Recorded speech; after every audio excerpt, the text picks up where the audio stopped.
The first time you meet your girlfriend's family is extremely important.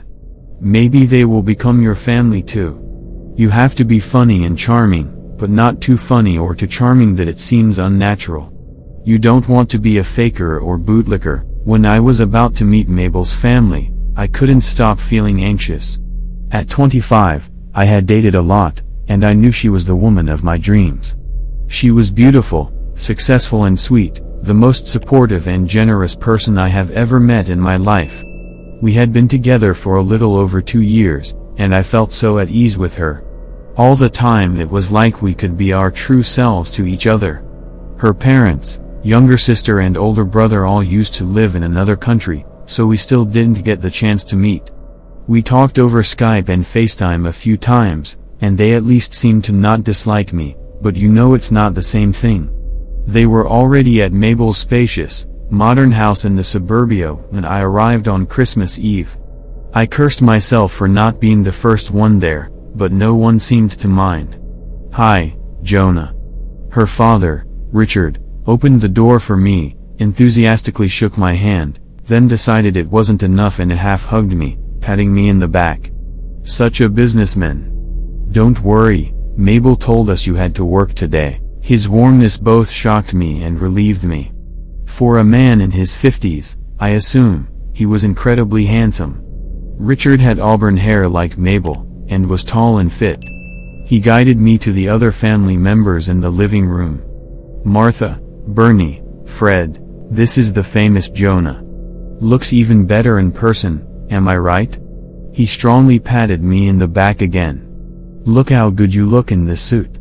Martha, Mabel's mother, was overjoyed to see me, and landed 2 kisses in my cheeks. She didn't look one day older than 35 and, just like her daughter, she smelled good. After hugging me, she screamed to the general direction of the kitchen, "This one is a keeper, Mab." Next was the little sister. Bernie was around 15, blonde and with a face that looked carved on white marble like her mother. She rolled her eyes with a smile, a sign that she thought her parents were too much, but in an affectionate way, and extended her hand. "Nice to meet you, Jonah. I hope you enjoy yourself today." Last but not least was Fred. He was one of the best-looking men I have ever met. Richard and Martha complimented me, and I know I look alright, but, compared to him, I'm more akin to a trash bag. He was tall and strong, both in the arms and the legs. His trousers and button-up shirt looked amazing on him, fitting perfectly like he was an Armani model. His hair was shiny and his teeth perfectly aligned.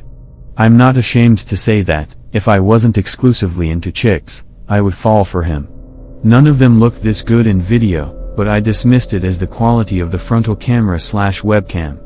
That explains why they complimented me. I was probably fucking ugly on our calls. "Please, have a sit, son." Richard pointed me to a chair. "Mabel will change and will be here in a second." The 5 of us had a great time talking, shifting between lots of entertaining topics, and getting to know each other better. Every single one of them was interesting, and I honestly couldn't wait for them to become my family.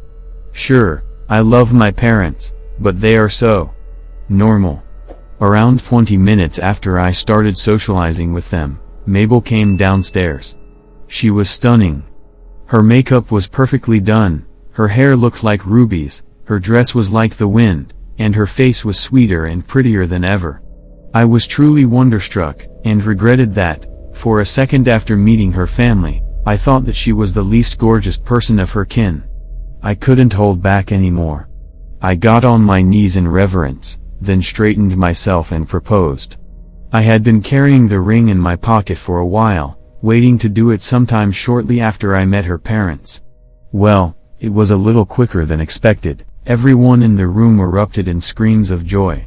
Mabel emphatically said yes a few times and held me tightly. After a few seconds, the others joined us in the hug. It was the perfect Christmas with a perfect family. "I'm so glad our family is complete now." Richard's eyes were full of happy tears, and he squeezed my face between his hands, then kissed my left cheek. "So please let's eat," Bernie asked, in a typical impatient teenager tone, but with a note of joy. The tidbits I had earlier were not enough. Sure, sweetie. Jonah, let's go to the dinner table. The boys will get the main dish. Martha guided me to another room. The table was long, filled with side dishes and perfectly set. Richard and Fred soon entered the dinner room with an immense plate, filled with a roasted human. I thought my eyes were deceiving me, but nothing else could have this size and shape. It looks delicious as always, sis. Bernie was happier now than before. V5.1R16-9 is this, I babbled. A human, Mabel responded, like it was the most natural thing in the world. Like it was merely a turkey. It actually tastes great roasted if you know how to adjust the oven temperature. And boy, does she know. Fred added with a smile, starting to cut the meat. The seasoning is amazing too. Upon a better look, I noticed the body belonged to a young male.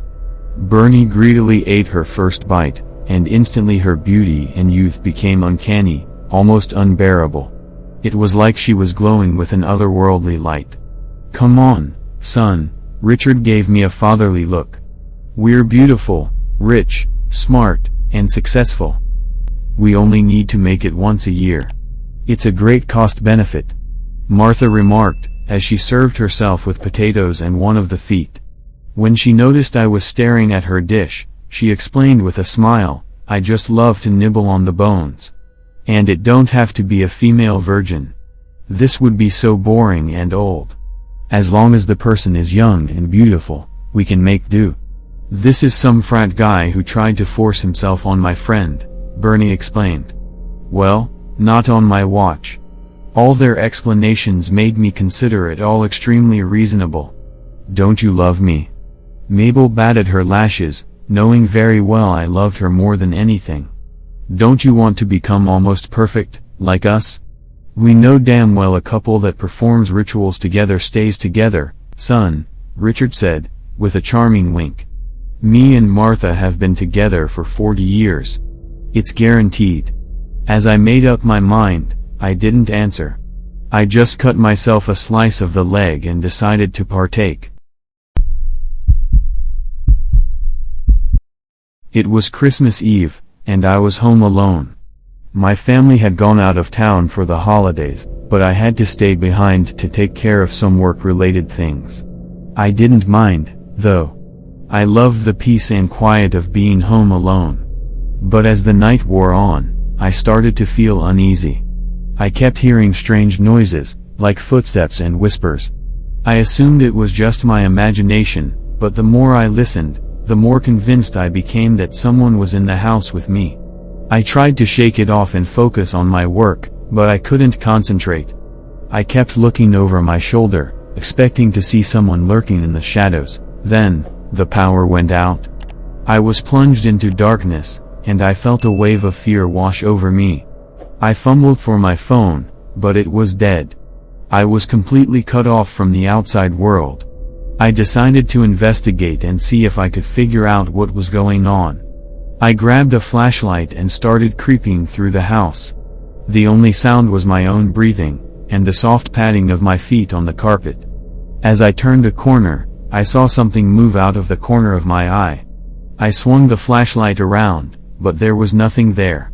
I tried to convince myself it was just a trick of the light, but I couldn't shake the feeling that I was being watched. Then, I heard something that made my blood run cold. It was the sound of bells jingling, like the one Santa Claus would wear. But it wasn't a joyful sound. It was sinister, like something out of a horror movie. I followed the sound to the living room, where I saw a figure standing by the Christmas tree. It was dressed in a red suit, like Santa Claus, but its face was twisted into a grotesque grin. It had long, pointed teeth, like a monster. I couldn't move, couldn't speak. I was paralyzed with fear. The figure started to move towards me, its bells jingling with each step. I tried to run, but my legs wouldn't cooperate. The figure was getting closer, and I knew I was trapped. But then, a miracle happened. The power flickered back on, and the figure disappeared. I was alone in the living room, trembling with fear. I decided to call the police, just in case. When they arrived, They searched the house, but there was no sign of the intruder. They told me it was probably just a prank, but I knew better. I spent the rest of the night huddled in my room, too afraid to leave. I could hear the sound of bells in the distance, taunting me. The next day, my family came back from their trip. I told them what had happened, but they didn't believe me. They thought I was just stressed out from work and imagining things. But I knew what I had seen and heard. I knew that something was in the house with me that night, something that wasn't human. From then on, I refused to be alone on Christmas Eve. I made sure to always have someone with me, so I wouldn't have to face the horrors of that night again. And every time I hear the sound of bells, my heart skips a beat. Because I know that Santa Claus isn't always the jolly, happy figure we imagine him to be. Sometimes, he's a monster in disguise, waiting to strike. It was Christmas Eve and I was all alone in my old, creaky house. My family was out of town visiting relatives, and I had to stay behind for work. I tried to distract myself by wrapping presents and listening to Christmas music, but the silence of the house was starting to get to me.